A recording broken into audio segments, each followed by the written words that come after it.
Exam होने वाला है, ये आपको असिस्टेंट का 30/4/2023 को होने वाला है। और मेरी ये कोशिश है कि आपको यूट्यूब पर फ्री ऑफ कॉस्ट जो है आपको सारे सब्जेक्ट का व्यवस्था की जाए।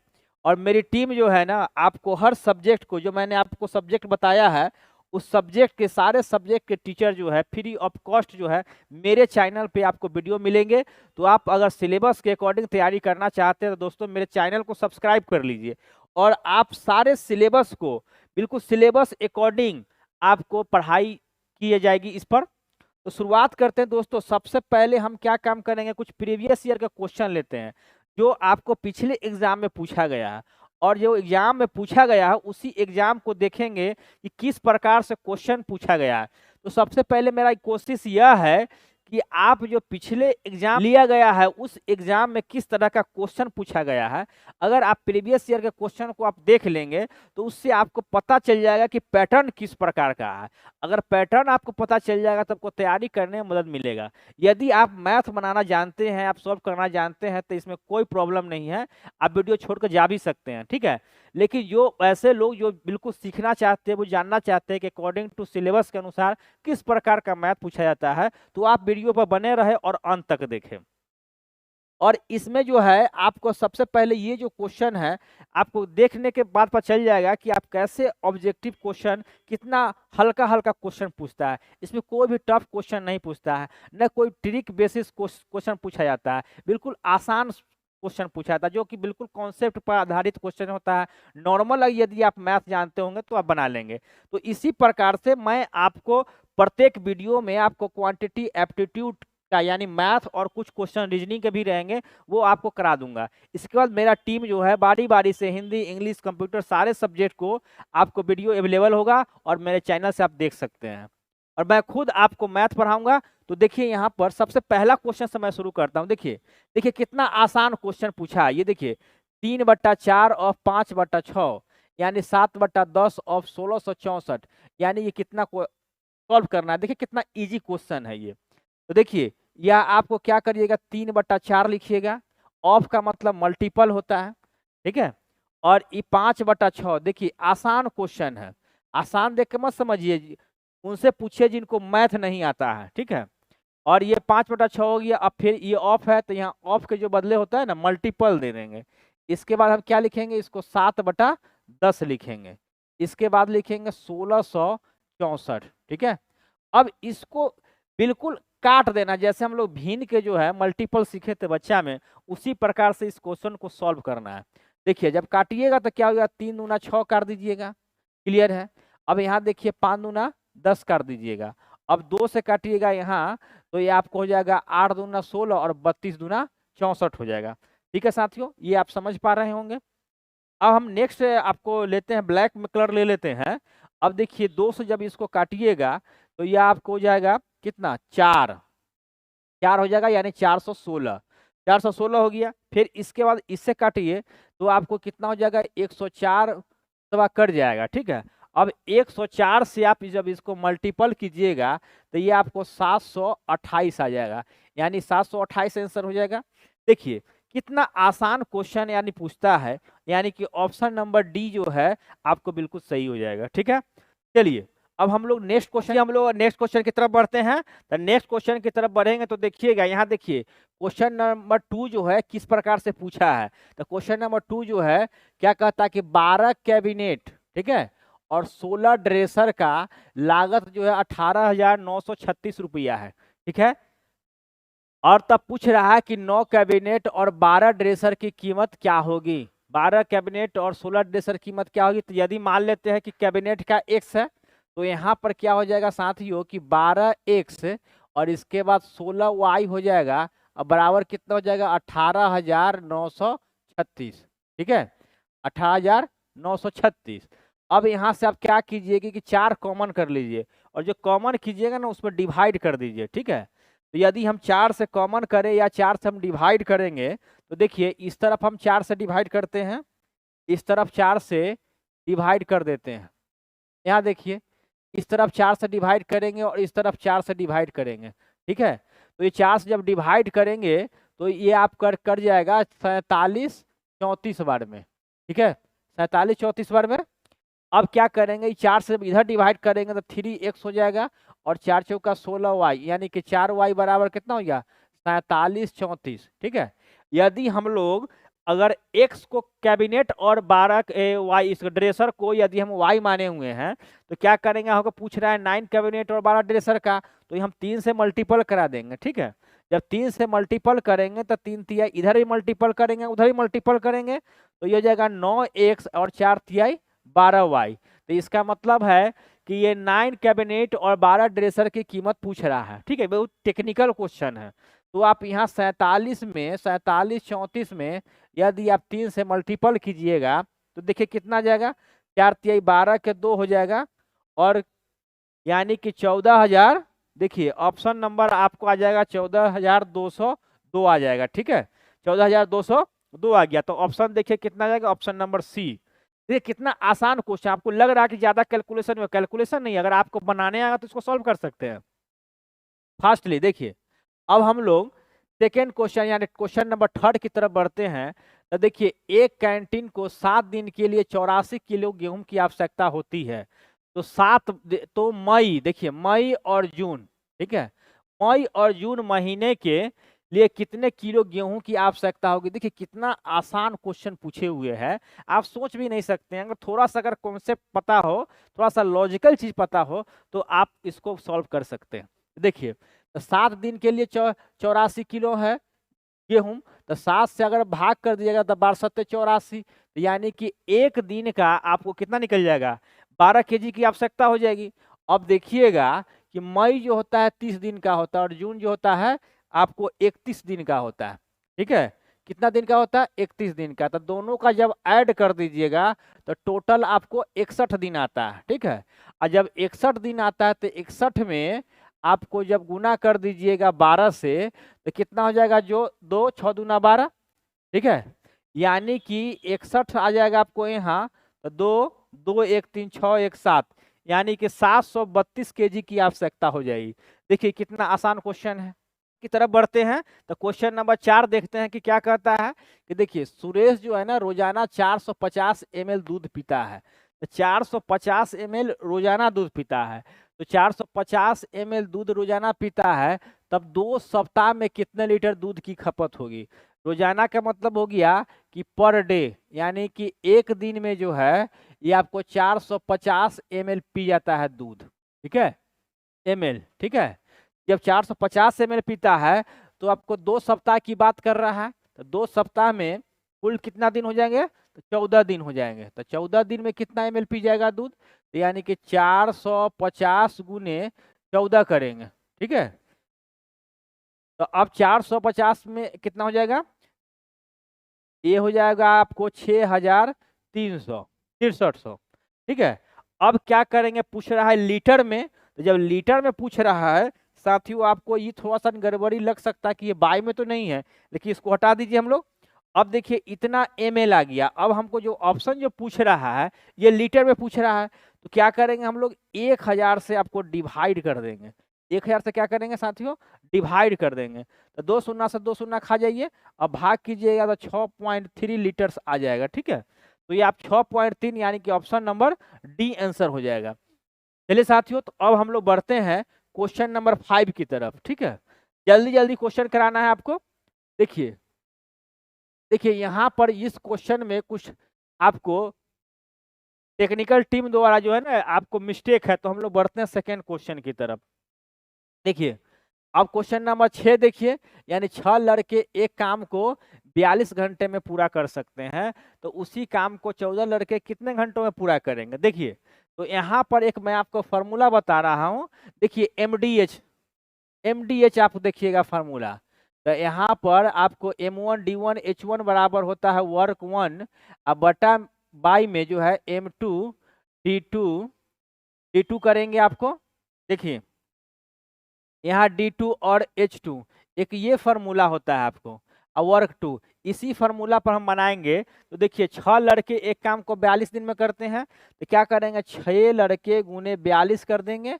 एक ठीक है, और इसके बाद M2 अब कहता है कि 42 घंटे में पूरा कर सकते हैं, उसी काम को 14 लड़के, यहाँ पर यानी M2 दिया हुआ है, क्या दिया हुआ साथियों, M2 दिया हुआ, तो 14 लड़के हो जाएंगे, कितने घंटों में करेंगे, यानी हमको घंटा 2 पूछ रहा है, तो यहाँ से काट दीजिएगा 14 तिया 42, यानी कि 36 18, यानी कि ऑप्शन नंबर ए आंसर हो जाएगा। ठीक है, चलिए हम लोग नेक्स्ट क्वेश्चन की तरफ बढ़ते हैं। अब देखिए, एक ट्रक जो है ना 70 किलोमीटर प्रति घंटा के गति से 12 घंटे की निश्चित दूरी तय करती है। अब कहता है कि समान समय में, ठीक है, समान समय में ट्रक से 120 किलोमीटर अधिक दूरी तय करने वाली कार की औसत गति क्या होगी। ठीक है, यानी कि 12 घंटे में पूछ रहा है, एक ट्रक जो 70 किलो प्रति घंटा के स्पीड से 12 घंटे में, यानी कि यहाँ देखिए ये जो ट्रक है, ये मान लेते हैं कि ट्रक है, तो इसका स्पीड जो दिया हुआ है 70 किलोमीटर प्रति घंटा दे रखा है। ठीक है, और ये इस 12 घंटे में, इसका टाइम कितना दिया हुआ है, 12 घंटा दिया हुआ है। तो इसका हम लोग क्या करेंगे, डिस्टेंस पहले निकालेंगे, तो डिस्टेंस जब निकालेंगे तो स्पीड इनटू टाइम होता है डिस्टेंस। ठीक है, तो हम लोग क्या करेंगे, इससे पहले मल्टीपल कर देंगे, तो 12 से 84, यानी कि 840 किलोमीटर हो जाएगा। अब कहता है कि 120 किलोमीटर अधिक दूरी तय करना है, देखिए रहे हैं पर 120 किलोमीटर अधिक दूरी तय करने वाली कार की स्पीड क्या हो जाएगी। तो हम लोग क्या कर देंगे, 120 इसमें प्लस कर देंगे, तो 20 प्लस करेंगे तो यह हो जाएगा आपको 960 किलोमीटर। ठीक है, अब 960 किलोमीटर हो गया। अब इस क्वेश्चन को देखिए, कहता है कि 12 घंटे मतलब उतना ही समय में, देखिए यहाँ क्या कहता है कि समान समय में कितना दूरी कितना स्पीड होगा उस कार का, ये वाली कार की पूछ रहा है। ठीक है, ये वाली कार का पूछ रहा है कि स्पीड क्या होगा। तो हम क्या करेंगे कि स्पीड निकालने के लिए हमको सेकेंड स्पीड निकालने के लिए बोल रहा है, किसका स्पीड, कार का स्पीड। तो कार का स्पीड निकालने के लिए डिस्टेंस बटा हम टाइम कर देंगे, ये फार्मूला आपको बता रहे हैं। तो डिस्टेंस कितना है आपको 960 किलोमीटर है, 960 किलोमीटर, और टाइम कितना दिया हुआ है 12 घंटा। ठीक है, जब 12 से डिवाइड करेंगे तो कितना हो जाएगा, पर यार 96, यानी कि 80 जो है किलोमीटर प्रति घंटा हो जाएगा, यानी कि ऑप्शन नंबर डी आपको देखिए ये वाली सही हो जाएगी। ठीक है, ये क्वेश्चन को समझिए, जब आप बनाने लगेंगे ना तो स्पीड अपने खुद ब खुद फास्ट हो जाए। चलिए साथियों, अब ये क्वेश्चन बिल्कुल आपको समझ में आ गया होगा। अब हम लोग नेक्स्ट क्वेश्चन की तरफ बढ़ते हैं, यानी क्वेश्चन नंबर 8 की तरफ। तो क्वेश्चन नंबर 8 देखते हैं कि क्या कहता है। यहाँ कहता है कि यदि सभी संख्याओं का औसत जो है 474 है, यानी कि 8 संख्या है और उसका औसत 400 कितना है 74 है, तो कुल लुप्त संख्या ज्ञात कीजिए। यानी कि जो लुप्त संख्या इस सीरीज में दिया हुआ है ना, यहाँ एक सीरीज दे रखा है। ठीक है, इस सीरीज के जो बीच में जो लुप्त संख्या, कोई संख्या पता नहीं है कि कितना होगा, उस संख्या को हमको ज्ञात करना है। तो देखिए साथियों, तो आपको औसत का जो फॉर्मूला होता है, ये आपको औसत बराबर होता है जो संख्या होता है उसको प्लस करते हैं हम लोग, तो x1 plus x2 plus x3 और डॉट डॉट कहाँ तक जाता है, प्लस xn तक जाता है।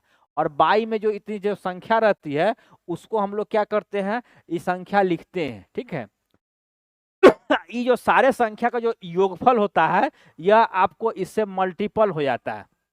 ठीक है, और ये कॉन्सेप्ट यदि आप समझ लिए तो इस क्वेश्चन को बनाने में बस आपको 5 मिनट का समय भी नहीं लगेगा, 5 सेकेंड में आप बना दीजिएगा। ठीक है, 5 मिनट तो बुला जाता है, लेकिन 5 सेकेंड में बना लीजिएगा। देखिए, तो सबसे पहले चीज है क्वेश्चन चीज को समझने, टाइम आपको भरपूर मिलेगा बनाने के लिए। देखिए, तो 8 से आपको इसमें मल्टीपल कर दीजिएगा, तो 8 से 474 में 8 से मल्टीपल कीजिएगा, तो 8 चौका 32 के 2 हो जाएगा और 3 आएगा, तो 7 चौका 28 है 3, 31 के 1 हासिल 3, तो 8 चौका 32 है 3 35, यानी 3512 आ जाएगा।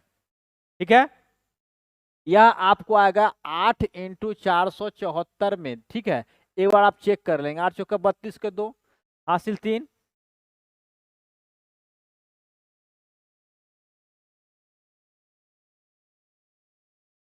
देखिए साथियों, इसको जो है 8 से आपको 474 में अगर मल्टीपल कीजिएगा तो ये आपको 37 92 आ जाएगा। ठीक है, 92 आ गया। अब क्या कीजिएगा कि इस सारे संख्या को जोड़ दीजिएगा। ठीक है, और यहाँ जो संख्या रहेगा वो तो आपको छूटा हुआ संख्या है, तो उसी चीज को तो हमको निकालना है। तो उस चीज को निकालने के लिए ये सारे संख्या को जोड़ना होगा, ये बीच बीच में ऐड करना होगा। ठीक है, इसको ऐड कीजिएगा और यहाँ जो संख्या आपको आएगा x आएगा।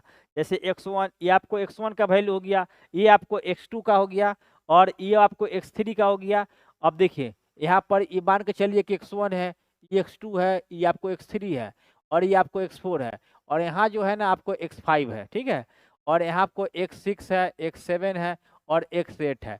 यानी x7 तक 8 तक दिया हुआ है, x5 आपको नहीं दिया है, वो तो आपको x5 निकालना पड़ेगा। कितना आ जाएगा? तो यह आपको आ जाएगा 30-25, सारे को जब ऐड कीजिएगा तो 30-25 आ जाएगा और इस माइनस कर दीजिएगा तो x5 निकल जाएगा। ठीक है साथियों, तो 12 में से 5 जाएगा 7, 8 बच गया, 8 में से 2 जाएगा, ये आपको 6 हो जाएगा और यहाँ बच गया 7, यानी 767 जो है आपका आंसर हो जाएगा, यानी option number A. Option number A हो गया। क्लियर है साथियों? देखिए बिल्कुल आसान क्वेश्चन पूछता है आपको पटना हाई कोर्ट असिस्टेंट में, बिल्कुल घबराने की बात नहीं। यदि आप मैथ्स जानते हैं, बनाना जानते हैं तो कोई बात नहीं है, आप वीडियो को स्किप करके आगे बढ़ सकते हैं। लेकिन यदि आपको लगता है कि मैथ आपको टफ लगता है तो आप हमारे चैनल पे बने रहिए, आपको सारे सब्जेक्ट की जो व्यवस्था की जाएगी। अब सारे सब्जेक्ट के जो फैकल्टी होंगे हमारे, वो सिलेबस के अकॉर्डिंग आपको पढ़ाएंगे। मैं तो ये क्वेश्चन आपको प्रीवियस ईयर का बता रहा हूँ कि इस टाइप का क्वेश्चन आता है, ताकि आप प्रीवियस ईयर क्वेश्चन देखकर पीछे पैटर्न को समझ सके कि किस प्रकार का आपको गणित का क्वेश्चन आता है। बहुत इंपॉर्टेंट है साथियों, 25 क्वेश्चन आता है। 25 क्वेश्चन में आपको मुश्किल से 5-6 क्वेश्चन आपको रीजनिंग के मिलेंगे, बाकी सब मैथमेटिक्स का मिलेंगे। तो ध्यान देने की जरूरत है आपको मैथमेटिक्स, और खूब फोकस कीजिएगा तो रिजल्ट बिल्कुल पक्का हो जाएगा आपका। तो यहाँ देखिए, अब कहता है कि एक वस्तु को 6800 रुपया में बेचने पर, देखिए क्वेश्चन नंबर आपको 9 है कि एक वस्तु को 6800 रुपया में बेचने पर प्रशांत को जो है ना, यानी 75% की हानि हुई, तो वस्तु का क्रय मूल्य क्या था? तो देखिए साथियों, ये जो है ना 100 का आप डिस्ट्रीब्यूशन कर दीजिए, ठीक है। तो यहाँ पर 75% में बेचा है तो इसको हानि हुआ है, ठीक है, यानी कि 75% हानि हुई है, तो इतना मतलब क्या हो गया? हानि हो गया, यानी कि 25% बराबर, ठीक है। यहाँ पर आप देखिएगा कि 25% इजकल टू कितना हो गया? आपको 6800 हो गया। तो आपको निकालना कितना है? 100% बराबर, यानी कि आपको क्रय मूल्य पूछ रहा है ना, तो क्रय मूल्य पूछ रहा है, तब क्या कीजिएगा, इस 6800 तो ठीक है लिखिएगा, अब बटा में क्या कीजिएगा, ये 25 लिख दीजिए, ठीक है। और ये जो 100 से पूछ रहा है, 100 जो होता है ना, यही आपका क्रय मूल्य होता है। इधर जो है 25% आप कर सकते हैं, ठीक है, 25% कर सकते हैं। तो ये 100 का जो डिस्ट्रीब्यूशन है 100 क्रय मूल्य हो गया। तो यहाँ पर आप 100 से जब मल्टीपल कीजिएगा तो देखिए यहाँ 25 से मल्टीपल कर दीजिएगा तो 4 कर जाएगा। अब 4 से गुना कीजिएगा तो यह आपको आ जाएगा 27,200। 8 चौका 32 के 2 हो जाएगा और 3 आ जाएगा, 6 चौका 24 और 3 27, यानी कि 27,200, यानी कि ऑप्शन नंबर ए हो जाएगा। ठीक है साथियों, ये रहा, बिल्कुल छोटा छोटा क्वेश्चन पूछता है, दम बिल्कुल आसान क्वेश्चन पूछता है। जो भी क्वेश्चन पूछेगा, मैं प्रीवियस ईयर में पूछे हुए हैं उसको मैं आज सॉल्व करके जाऊंगा। इस वीडियो में पूरा देखिए आप, कितना आसान क्वेश्चन है। अब क्वेश्चन नंबर 10 देखिए, या इतना है आपको, साधारण ब्याज पर 4 साल में इतना रुपया हो गया, यानी कि ये आपको मिश्रधन हो गया। क्या हो गया? मिश्रधन। ये प्रिंसिपल वैल्यू हो गया। तो भुगतान की गई ब्याज दर क्या है? ठीक है, तो साथियों एक फॉर्मूला देखिए कि आपको एसआई बराबर जो है ना, आपको पी आर टी बटा में 100 होता है। एकदम बेसिक फार्मूला है, बेसिक, एकदम बेसिक फार्मूला से आपको क्वेश्चन को बता रहे हैं। ठीक है, तो अब देखिए, तो यहाँ से आपको एसआई इंटू मल्टीपल कीजिएगा तो 100 हो जाएगा, और इधर जो है आपको इजकल टू में पी आर टी बच जाता है। तो ये पी आर टी बचता है, तो आप यहाँ से जो भी कुछ निकालना होगा फार्मूला, बिल्कुल आसान तरीका से आप निकाल सकते हैं। कैसे निकालिएगा? सो देखिए, एकदम एकदम झकास क्वेश्चन बन जाएगा। आपको फार्मूला निकाल देते हैं, ठीक है। तो देखिए, तो एस आई इंटू 100 कर देंगे और डिवाइड में आपको पी कर देंगे और आर कर देंगे अगर टाइम निकालना हो तो। अगर टाइम निकालना हो तो ये कर देंगे, जो निकालना होगा उसको छोड़कर बाकी चीज को क्या करेंगे, नीचे कर देंगे। तो ये आपको टाइम निकालने का फार्मूला हो गया। इसके बाद एस आई इंटू 100 कर देंगे यदि, तो यहाँ से अगर आपको निकालना हो पी, तो आपको पी निकालना होगा तो आर टी को भेज दीजिए, आर टी नीचे चला आया। इसी प्रकार से यदि आपको आर निकालना होगा तो आर निकालना होगा तो क्या होगा, एस आई इंटू 100, और बाई में क्या कर दीजिएगा, पीटी कर दीजिएगा, और यहाँ क्या आ जाएगा, आर। तो यहाँ देखिए, यहाँ भी जो आप क्वेश्चन पूछ रहा है ना, तो ये क्या कह रहा है कि ब्याज दर पूछ रहा है। कैसा पूछ रहा है, ब्याज दर क्या होगा। तो ब्याज दर आपको निकालने के लिए यही फॉर्मूला लगेगा। तो ब्याज निकलेगा कैसे, तो ब्याज निकालने के लिए देखिए, रटा रटाया हुआ आपको शॉर्ट ट्रिक सीखिएगा तो आप भूलने की संभावना ज्यादा है, लेकिन आप कॉन्सेप्ट यदि पता है तो आपको ट्रिक जो होता है ना, वो आपको बड़े एग्जामों के लिए ज्यादा इंपॉर्टेंट होता है। जैसे कि एसएससी सीजीएल हो गया है ना, एसएससी आपको सीएचएसएल हो गया, वो सब एग्जामों में ट्रिक की आवश्यकता पड़ती है। लेकिन कुछ ऐसे क्वेश्चन होते हैं जिसको आप माइंड से बना सकते हैं। बेसिक यदि आपको जानकारी रहेगा तो आप कैसे भी क्वेश्चन को सॉल्व कर सकते हैं। कितना 25 क्वेश्चन ही तो बनाना है, कहाँ ज्यादा टाइम टेकिंग क्वेश्चन लगेगा, प्रैक्टिस कीजिएगा सब जल्दी जल्दी बन जाएगा। तो देखिए, तो यहाँ पर आप इसमें से माइनस कीजिए, क्या करेंगे, ये आपको ये है ना, तो एस आई बराबर जो है आपको ए माइनस पी होता है, ठीक है। यानी कि जो मिश्रण होता है उसमें से इसको माइनस कर लेंगे, तो 7,900 में इतना माइनस कीजिए, यानी कि वह एस आई निकल जाएगा, ठीक है। और यहाँ पर आप देखिएगा पी कितना है हमारे पास, 58,750, ठीक है। इसके बाद क्या लिखिएगा, टाइम, टाइम कितना है, 4 साल की बात करता है, तो यहाँ पर हम 4 लिख लेंगे, ठीक है। 21,150 आ गई आपको ये मल्टीपल करने के बाद। यहाँ आपको रेट निकालना है, तो यानी कि equal to rate equal to हो जाएगा, बस इसको डिवाइड कीजिएगा, सारे इसको सॉल्यूशन कीजिएगा, तो ये आपको 9 वर्ष आंसर आ जाएगा, ठीक है। ब्याज दर कितना हो जाएगा, 9 हो जाएगा, बाकी इसको आप कैलकुलेशन कर लीजिएगा। देखिए, ये क्वेश्चन है कि 45 मिनट जो है, यहाँ पर देखिए कि 45 मिनट एक दिन का कितना भाग है। देखिए, एक दिन में कितना भाग होता है, एक दिन में कितना हो जाएगा, 45 मिनट है ना, और एक दिन मतलब 24 घंटा हो जाएगा। तो 24 घंटा हो जाएगा, तो मिनट का पूछ रहा है ना कि मिनट में कितना होगा, तो 24 घंटा में आप 60 से गुना कर दीजिएगा, तो ये आपको मिनट निकल जाएगा। तो मिनट निकलेगा तो आपको हो जाएगा, यहाँ देख 2400, यह आपको मल्टीपल कीजिएगा तो आपको कितना आ जाएगा साथियों, 1440 आ जाएगा, ठीक है। 1440 हो जाएगा। आप यहाँ मल्टीपल कर देख सकते हैं, 6 चौका 24 के 4, और यानी 24 तिहाई 72, 72 दूना 144, यानी 1440 आ जाएगा, ठीक है। अब हम कहते हैं कि 45 मिनट इसका कितना भाग है, तो ऊपर में हम लिखेंगे 45, अब बटा में क्या कर देंगे 1440। तो इस 45 से, यानी ऐसे कर लीजिए, 1440 में आपको डिवाइड कीजिए 45 से, ठीक है। 45 से डिवाइड कीजिएगा ना, तो ये आपको 32 बार में कर जाएगा, 32 बार में कर जाएगा, यानी कि नीचे 32 हो जाएगा, ऊपर 1 हो जाएगा, यानी कि 1/32, यानी कि ऑप्शन नंबर सी बन जाएगा, ठीक है। ऑप्शन नंबर क्या हो गया, सी हो गया। देखिए साथियों, हम आपको सिर्फ मदद कर सकते हैं, क्या कर सकते हैं, मदद कर सकते हैं। बहुत ही खतरनाक लाइन है साथियों, बहुत ही खतरनाक लाइन है। यदि आपके कहते हैं, एक बहुत अच्छा लाइन मैं सुनाता हूं आपको, सपनों को सांसों में रखो, कहते हैं कि सपनों को सांसों में रखो, मंजिल को बाहों में रखो, सपनों को सांसों में रखो, मंजिल को बाहों में रखो, हारी हुई बाजी में भी जीत मिलेगी, हारी हुई बाजी में भी जीत मिलेगी, बस अपने लक्ष्य पे निगाह बनाए रखो साथियों। तो चलिए हम लोग अब अगला क्वेश्चन देखते हैं, क्वेश्चन नंबर 12। तो क्वेश्चन नंबर 12 जो है ये क्या कह रहा है, यहाँ देखिए थोड़ा सा ये पूछ रहा है कि पाई का मान क्या होता है। पाई, देखिए कितना आसान क्वेश्चन है, यदि आपने क्लास 10th में मैथ पढ़ा है तो बिल्कुल आसान तरीका से इसको बना सकते हैं। क्या है, देखिए पाई का जो वैल्यू होता है ये आपको 22/7 होता है, एक होता है 3.14।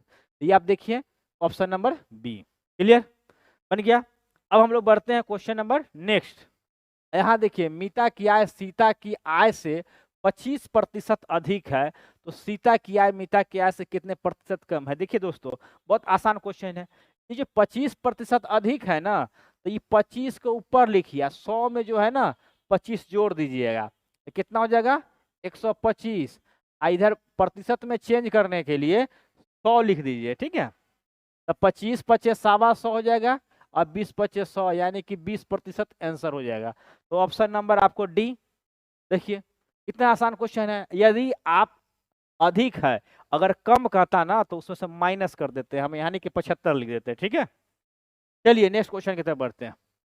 देखिए ये सोचिए इतना आसान क्वेश्चन पूछ रहा है, दशमलव दशमलव वाला क्वेश्चन पूछ देता है। देखिए 0.003 के बराबर है, ठीक है। कितना आसान क्वेश्चन है। अब प्रतिशत में पूछा है तो ये आपको देखिए ये तो आपको होगा नहीं। आप 3% है तो 3/100 कर सकते हैं इसको, तो यह कितना हो जाएगा 0.03 हो जाएगा, ठीक है। अब ऑप्शन नंबर बी को सॉल्व करके देख लीजिए। तो ऑप्शन नंबर जब बी है तो 0.3 है, ठीक है ना। तो 3 के बदला जो है दशमलव उड़ा दीजिए, ठीक है। तो यहाँ पर 1 0, ठीक है। आई प्रतिशत के बदला 1/100 कर दीजिए, ठीक है। तो हो जाएगा 3/3 को सुनना हो जाएगा, ठीक है। तो जब आप ऊपर ले जाइएगा तो इसको आप लिख सकते हैं 0.003, ठीक है। तो ये देखिए इससे आपको मैच कर रहा है, यानी कि ऑप्शन नंबर बी आंसर हो जाएगा, ठीक है। बस कॉन्सेप्ट चाहिए आपको। कॉन्सेप्ट अगर आपको क्लियर रहेगा, कॉन्सेप्ट क्लियर रहेगा, यदि आप मैथ को बिल्कुल नग्न जानते हैं तो भी आप इसको कंप्लीट कर सकते हैं, ठीक है। अब देखिए एक वस्तु के क्रयमूल्य और विक्रयमूल्य का अनुपात। देखिए ये आपको क्रयमूल्य है सेलिंग प्राइस, और सॉरी सॉरी सॉरी ये आपको जो है, ये आपको जो है क्या है कॉस्ट प्राइस है। क्या है साथियों, यह आपको कॉस्ट प्राइस है, यानी कि, और ये क्रयमूल्य है सेलिंग प्राइस। सेलिंग प्राइस इसको क्या बोलते हैं, सेलिंग प्राइस, ये कॉस्ट प्राइस हो गया। तो इसका अनुपात दिया है, तो अनुपात दिया हुआ तो क्या कीजिएगा, तो लाभ प्रतिशत पूछ रहा है तो 21 में से 20 घटा लीजिए। क्या कीजिएगा 21 में से 20 घटा लीजिएगा, तो 1 हो गया, तो यही लाभ हो गया। अब क्रयमूल्य नीचे लिखिएगा। क्रयमूल्य, क्रयमूल्य कितना है आपका, क्रयमूल्य जो है आपको, ये आपको 20 दिया हुआ है। देखिए 1 हो जाएगा और 20 नीचे लिखेंगे, और 1/20 हो गया। अब इसको प्रतिशत में चेंज कर लीजिए, तो यहाँ आपको 100 से गुना कर दीजिएगा, तो 100 पर 20 25 100, यानी कि 5% इसका आंसर हो जाएगा, यानी ऑप्शन नंबर सी। देखिए हमारे टेक्निकल साहब जो है ना सी के ई लिख देते हैं। देखिए कितना दिमाग लगाते हैं, टाइपिंग से मिस्टेक हो गया है, इनको भी आप माफ कर दीजिएगा। चलिए अब हम लोग देखिए ये क्वेश्चन बड़े मस्त क्वेश्चन है। ये ऐसा क्वेश्चन जो है ना आपको बराबर क्वेश्चन पूछे जाते हैं। देखिए आप किसी भी कंपटीशन की तैयारी कर रहे हैं, चाहे वो आपको ग्रेजुएट लेवल एसएससी हो या आपको सीएचएसएल का हो, ये दोनों कंपटीशन में आपको जो टेक्निकल क्वेश्चन पूछे जाते हैं वो थोड़ा लेवल ज़्यादा होते हैं। लेकिन बाकी जितना भी एग्जाम होते हैं जिसमें मैथ 10 15 20 क्वेश्चन जो पूछे जाते हैं वो छोटा छोटा लेवल का होते हैं, जैसे आप अभी देख रहे हैं ये सब चीज़ों को। देखिए तो एक ये आप फार्मूला बनाइएगा। एक फार्मूला देखिए कि आप देखेंगे, यहाँ देखिए कैसे बनाया, सो देखिए पहले देखिए यहाँ नेचुरल नंबर का जो योग होता है 1 + 2 + 3 3, ठीक है। अब प्लस कहाँ तक जाएंगे हम लोग, n तक जाएंगे, तो n तक जाएंगे तो इसका योगफल जो होता है n × n + 1 × 2n + 1 अब बाई में 6 होता है, ठीक है। एक ये फार्मूला होता है। सॉरी सॉरी सॉरी सॉरी, देखिए इसका जो फार्मूला होता है ना n × n + 1 अब बाई में 2 होता है, ठीक है। इसके बाद दूसरा फार्मूला देखिएगा 1 का स्क्वायर 2 का स्क्वायर 3 का स्क्वायर, यानी कि स्क्वायर वाला जब रहेगा ना तब क्या फार्मूला लगाइएगा, यहाँ भी n स्क्वायर हो जाएगा, तो ये हो जाएगा n × n + 1 × 2n + 1 अब बाई में 6। ये आपको 10th वाले कॉन्सेप्ट से है। इसके बाद क्यू का आता है, देखिए ये आपको रट जाइएगा, ठीक है। ये आपको आ जाएगा एन क्यू, तो यह हो जाएगा आपको n × n + 1 अब बाई में 2 लिखिएगा, और इसका जो है ना होल स्क्वायर होता है। तो यहाँ जो प्रश्न जो दिया हुआ है साथियों, तो देखिए स्क्वायर में दिया हुआ है 5 से लेकर 10 का स्क्वायर, तो ये वाला कौन सा आएगा, ये वाला आपको आ जाएगा, ठीक है। तो यहाँ पर देखिए हम लोग क्या करेंगे, क्वेश्चन 1 से निकाल लेंगे, 1 से लेके 1 का स्क्वायर 2 का स्क्वायर 3 का स्क्वायर या 4 का स्क्वायर, ठीक है। 4 तक के निकाल के इतना में माइनस कर देंगे, तो यहाँ जो निकालेंगे ना 1 से लेकर 10 तक का निकालेंगे, तो ये वाला आप लगा दीजिए, तो यहाँ क्या हो जाएगा 10, और 10 प्लस 1 11 हो जाएगा, 10 डालिएगा, 10 दूना 20 और 1 21 हो जाएगा, ठीक है। तो 21 बटा में 6 कर दीजिएगा, फिर माइनस जब कीजिएगा तो देखिए कहाँ से, 4 से, 1 से लेकर 4 तक का, क्योंकि इसमें जो हम लोग लिए हैं 1 से लेकर 10 तक का लिए थे योगफल, अब इसमें हमको माइनस करना है, चूंकि क्वेश्चन पूछ रहा है 5 से पूछ रहा है, तो ये 4 वाला तो हम लोग इसमें फालतू में ले लिए है ना, तो 4 वाला क्या करेंगे, इसमें माइनस कर देंगे हम लोग, तो माइनस करेंगे तो यहाँ रखेंगे 4 n की जगह, तो 4 1 5, सब में मल्टीपल है, 4 दूना 8 1 9, बाई में 6 तो 6 आ जाएगा, ठीक है। अब इसके बाद क्या कीजिएगा, 3 से काटिए, तो 3 दूना 6 और 3 7 21, 2 से काटिएगा तो 5 दूना 10, 2 पचे 10, यानी 11 पचे 55, और यहाँ देखिए 3 दूना 6, 3 से काट रहे हैं ना, 3 से काट रहे हैं, तो 3 से जब हम काटेंगे तो यह आपको आ जाएगा 3 दूना 6, 3 तिहाई 9, और 2 से काट दीजिएगा 2 दूना 4, तो 5 दूना 10 और 10 तिहाई 30 हो गया, ये वाला 30 हो गया। इधर जो है, इधर कितना जाएगा, 11 पचे 55, और 55 में 7 से गुना कीजिएगा, तो 7 पचे 35 के 5 हासिल 3 हो जाएगा, 7 पचे 35 और 3 38, 385 हो गया। 385 में 30 को घटा लीजिएगा, कह ला कि यहाँ माइनस करना था ना, तो माइनस 30 कर देंगे, तो ये 5 8 में से 3 जाएगा 5, यानी 355। 355 कहीं दिख रहा है, तो ऑप्शन नंबर सी। देखिए ये जो मैं आपको कॉन्सेप्ट बताया हूँ, यदि आप इस क्वेश्चन को जानते हैं, पहले से परिचित रहिएगा, तो कुछ नहीं करना है, इसका शॉर्ट इतना नहीं बनाना है साथियों, इतना बिल्कुल नहीं बनाना है।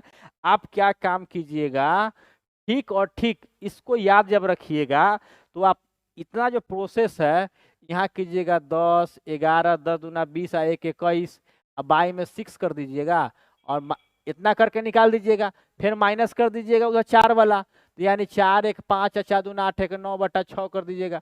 बस इसको आप सट सीकर कैलकुलेशन कीजिएगा और आंसर ले आइएगा, ठीक है। चलिए नेक्स्ट क्वेश्चन की तरफ। अब देखिए 9 छात्रों और उनके शिक्षक की औसत आयु, यानी समझ रहे हैं कि 9 गो छात्र है और 1 गो उनका शिक्षक है, तो उनका आयु कितना है, 16 वर्ष है। इसका मतलब है कि 9 और 1 शिक्षक, तो 10 हो गया, तो 10 हो गया, तो 10 का कितना है 16, तो 10 गुने 16 कर दीजिएगा, तो बराबर 160 हो गया। अब कहता है कि पहले 4 छात्रों की औसत, 4 छात्रों की औसत 19 वर्ष है, और अंतिम 5 छात्रों की औसत आयु 10 वर्ष है, तो 4 छात्रों की औसत आयु 19 चौका 76, यानी कि 76 हो जाएगा। इसके बाद अंतिम 5 छात्रों की औसत आयु कितना है, 10 वर्ष है, तो 10 पचे 50, यानी कि 50 हो जाएगा। तो जोड़ देंगे हम लोग, तो 6 7 5 12, 126 हो गया, ठीक है। अब 126 क्या करेंगे, इसमें से हम माइनस कर देंगे, ठीक है, तो माइनस करेंगे तो ये 34 आएगा, ठीक है, यानी कि 34 बड़ा आंसर हो जाएगा, ऑप्शन बी हो जाएगा, ठीक है। अब चलिए हम लोग नेक्स्ट क्वेश्चन की तरफ बढ़ते हैं। अब देखिए एक परीक्षा में एक छात्र को उत्तीर्ण होने के लिए अधिकतम अंक 33% प्राप्त करना था, उसे 125 अंक मिले और 40 अंकों से अनुत्तीर्ण हो गया। इसका मतलब क्या है कि 40 अंक यदि प्राप्त और हो जाता तो उसको जो है यानी 33% मार्क्स प्राप्त हो जाता, तो प्राप्त होता तो वो क्या होता, पास हो जाता। तो इसका मतलब क्या है कि 33% इजकल टू, यानी कि यहाँ आपको सॉल्व कीजिएगा तो देखिए, तो 33% इजकल टू क्या हो जाएगा, यह हो जाएगा 125 और 40 जोड़ दीजिए, 125 और 40 जोड़िएगा तो 165, ठीक है, 165। अब आपको टोटल मार्क्स का निकालना है, यानी कि 100% मार्क्स का निकालना है, तो 100% इजकल टू हम लोग क्या कर देंगे, यानी कि 165 और बटा में क्या करेंगे 33 और गुना कर देंगे 100 से, इसको काटिएगा तो 5 बार में कट जाएगा, यानी कि 500 जो है इसका मार्क्स आ जाएगा। क्वेश्चन नंबर 18 आपका सॉल्व हो गया, ठीक है साथियों। अब हम लोग क्वेश्चन नंबर 19 देख रहे हैं, इसके बाद नेक्स्ट क्वेश्चन देखेंगे, ठीक है। इतना ही 19 तक क्वेश्चन है। अब देखिए पानी तेल की कीमत में है 25% की वृद्धि हुई है, तो खाना पकाने के लिए तेल के उपयोग में एक परिवार को कितना प्रतिशत कटौती करनी चाहिए ताकि वृद्धि नहीं हो। तो सेम क्वेश्चन है। तो देखिए 25% वृद्धि हुआ है ना, तो 25 ऊपर लिखेंगे, 125 नीचे हो जाएगा। अगर माइनस रहता तो नीचे में क्या करते हैं, माइनस कर देते हैं। अब इसको प्रतिशत में चेंज कीजिएगा, तो 25 पचे 125, इसके बाद 20% कर दीजिएगा, ठीक है। तो ये 20% ऑप्शन नंबर सी आंसर हो जाएगा। ठीक है दोस्तों, तो देखिए कुछ क्वेश्चन लगता है कि इसमें छूट गया है, 1-2 क्वेश्चन नहीं है, क्वेश्चन कुछ टेक्निकल एरर हुआ है, तो ये हमारा टेक्निकल टीम के द्वारा कुछ मिस्टेक हो गया है। तो दोस्तों ये सेशन आपको कैसा लगता है, ये सेशन आपको कैसा लगता है, आप प्लीज कमेंट करके बताइएगा, क्योंकि यह आप हाई कोर्ट असिस्टेंट के लिए ही नहीं है, आप मेरे चैनल पे आप रेगुलर विजिट करेंगे तो आपको इसी तरह से मैथ को जो है ना आपको प्रैक्टिस करा दिया जाएगा, ठीक है। तो लगातार मेरे चैनल पे आप बने रहे दोस्तों। तो मिलते हैं आपको नेक्स्ट वीडियो में, और ये वीडियो कैसा लगता है प्लीज कमेंट जरूर कीजिएगा, कमेंट करके मेरे हौसला को बढ़ाने का प्रयास कीजिएगा। तो मिलते हैं नेक्स्ट वीडियो में, तब तक के लिए बाय बाय। बहुत